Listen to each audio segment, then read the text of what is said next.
to earn their respect. Don't waste your time trying to make them like you. It's not going to happen. Okay? Here's a little story. Some of you heard about my job developing the thermobaric bomb for US Air Force.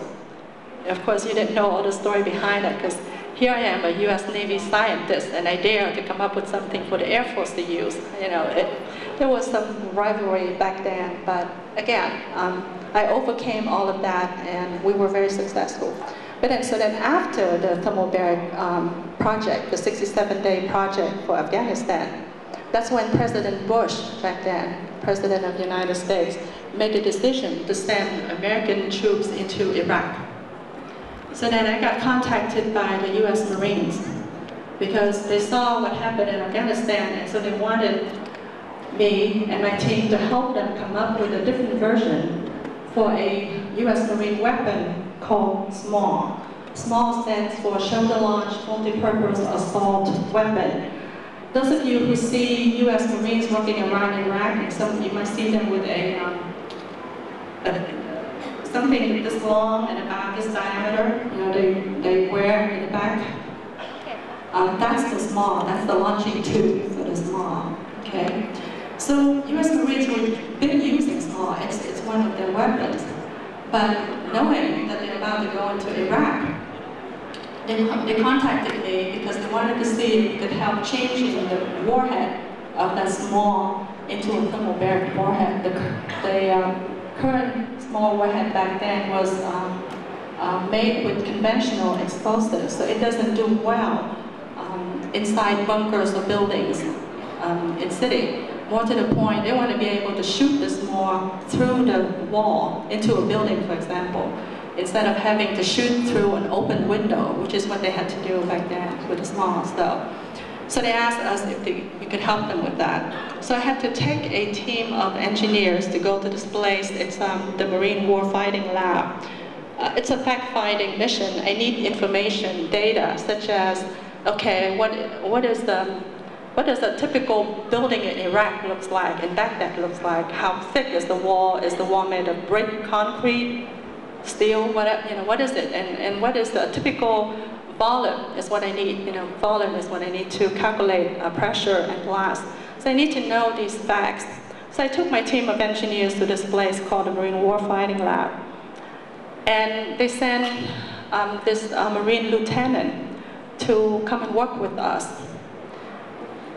Now, mind you, this guy is a Marine lieutenant, and back then I was already equivalent to a Marine colonel, which means I was 3 notches above him, right? But he totally ignored me from the beginning to end. He acted like I never existed.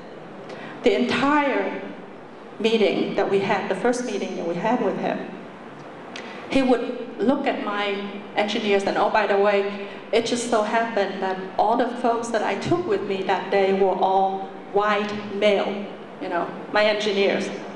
I was the only woman, of course. And so he ignored me like I didn't exist.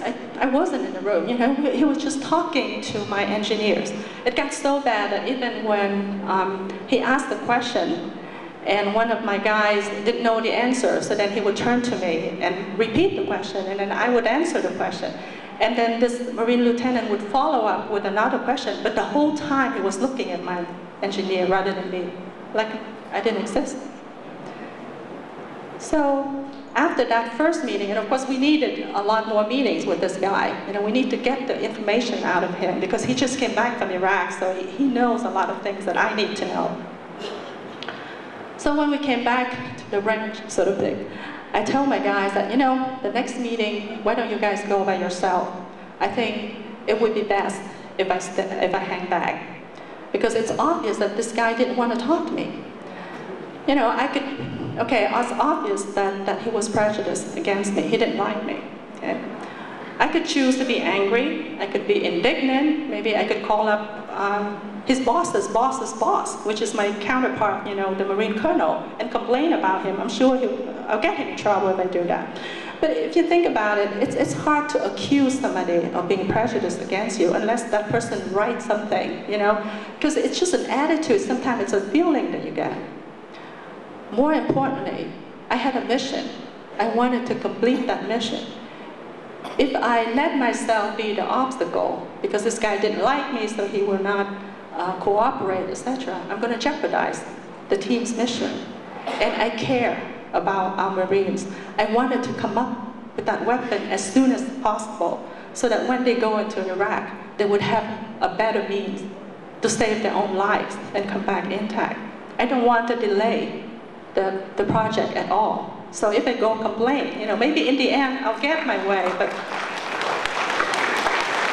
thank you.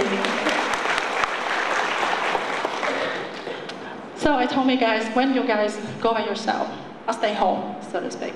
Okay? So yeah, so my guys went and they worked very well with this guy. This Marine lieutenant was very knowledgeable, okay, about weapons, about weapon effects, etc. And he told us a lot about the Marines fighting, which is very important for us who are weapon developers to understand that. So the project was very successful.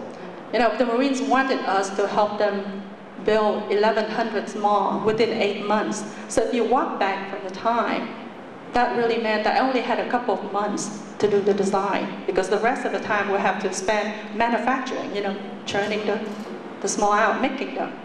So we did it. We were very successful. And then we had this crucial test, that the final test, that we would have to demo the new small for a Marine general, so that he would, check the box and say, hey, okay, approve,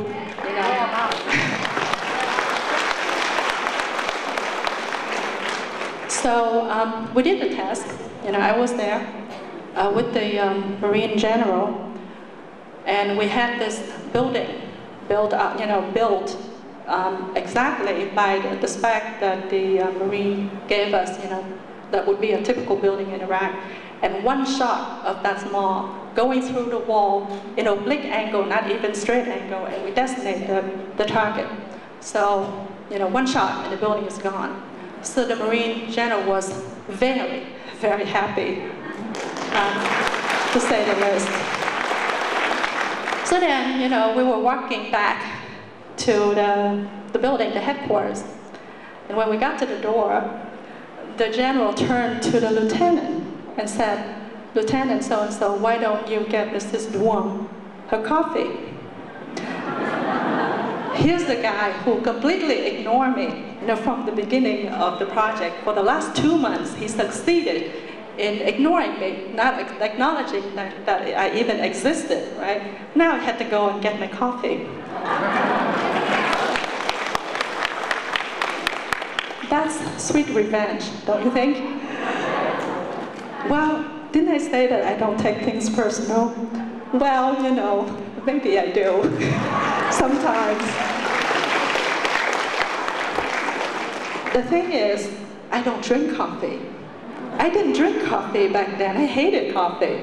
But you know what? Boy, did I want coffee that day. All my guys in the team know that. And they all watch me calmly giving instructions to this Marine lieutenant how I wanted my coffee with triple cream and this and that, just like I was a pro, like I've been drinking coffee all my life. It became such a joke, an insider joke, that later on, every time that we have we faced a big technical challenge or a tense moment where decision making is not that easy because you don't have all the data, and if I look tense and worried, then somebody on my team will bring me a cup of coffee and say, calm down, here's your coffee. So that's how I handle prejudice or discrimination.